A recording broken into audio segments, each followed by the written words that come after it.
Hello children, we have started with chapter 9 of English language that is pronouns. हमने ये chapter start कर दिया था और इसके definition 1 and 2 कर लिया था हमने. आज हम इसके आगे का definition करेंगे इस chapter से. So look here, pronouns that tell us what belongs to whom are called possessive pronouns. जिस pronoun से हमें ये पता चलता है कि कौन सी चीज़ किसकी है उसको पोजेसिव प्रोनाउन कहते हैं. For example, this book is mine, ये बुक मेरी है. Next example, that garden is theirs, वो गार्डन उनका है. तो कौन सी चीज़ किसकी है जिससे ये चीज़ हमें पता चलती है उसको पोजेसिव प्रोनाउंस उन वर्ड्स को कहते हैं. ऑलराइट, अब नंबर 4 पे आएंगे, नेक्स्ट पेज पे. देखिए, pronouns that are used to point out people or things are called demonstrative pronouns. जिस pronoun word से हम point out करते हैं किसी people को या किसी thing को, उसको demonstrative pronoun कहते हैं. For example, this is a book, ये एक book है. Those are books, वो books हैं. तो हम दिखाते हैं कि ये बुक है या वो बुक्स हैं, ढेर सारी बुक्स हैं तो उनके लिए दोज बोलेंगे. तो इन वर्ड्स को डेमोन्स्ट्रेटिव प्रोनाउन कहते हैं. जो रेड कलर से अंडरलाइंड वर्ड हैं वो डेमोन्स्ट्रेटिव प्रोनाउंस हैं.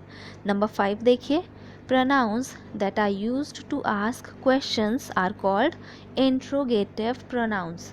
जिस प्रोनाउन वर्ड से हम क्वेश्चन पूछते हैं उसको इंट्रोगेटिव प्रोनाउन कहते हैं. For example, which is your pen, तुम्हारी पेन कौन सी है.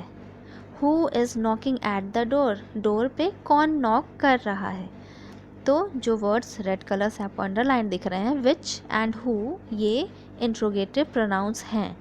नंबर 6 देखिए, pronouns that refer back to the subject of the verb are called reflexive pronouns. जो words subject के ऊपर reflect करते हैं, यानी कि जो work, verb का मतलब क्या होता है, कोई भी work. तो work किसने किया, जब खुद के बारे में बताते हैं कि ये work मैंने किया, यह work उसने ही किया. जैसे एग्जाम्पल देखिए, सैम हर्ट हिमसेल्फ, खुद को हर्ट किया. Next example, she saw her self in the mirror, खुद को मिरर में देखा. तो खुद को जब ये वर्ड आता है सेंटेंस में उसको रिफ्लेक्सिव प्रोनाउन कहते हैं. ठीक है, सैम हर्ट हिमसेल्फ, खुद को हर्ट किया सैम ने. नेक्स्ट एग्जाम्पल था, she saw her self in the mirror, उसने खुद को मिरर में देखा. तो रिमेंबर दिस वर्ड, जब खुद को आता है सेंटेंस में ये वर्ड आता है उसको रिफ्लेक्सिव प्रोनाउन बोलते हैं.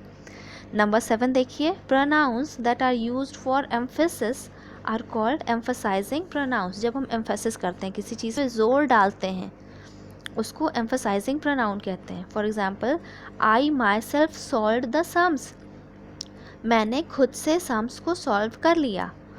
She made the cake her self, उसने खुद से केक बनाया. अब यहाँ पे देखिए, खुद से, जब सेंटेंस में ये सेंस निकल कर आता है खुद से, उसको एम्फसाइजिंग प्रोनाउंस कहते हैं. तो यही डिफरेंस है रिफ्लेक्सिव प्रोनाउन में और एम्फसाइजिंग प्रोनाउन में. रिफ्लेक्सिव प्रोनाउन में खुद को ये सेंस निकल कर आता है और एम्फसाइजिंग प्रोनाउन में खुद से ये सेंस निकल कर आता है.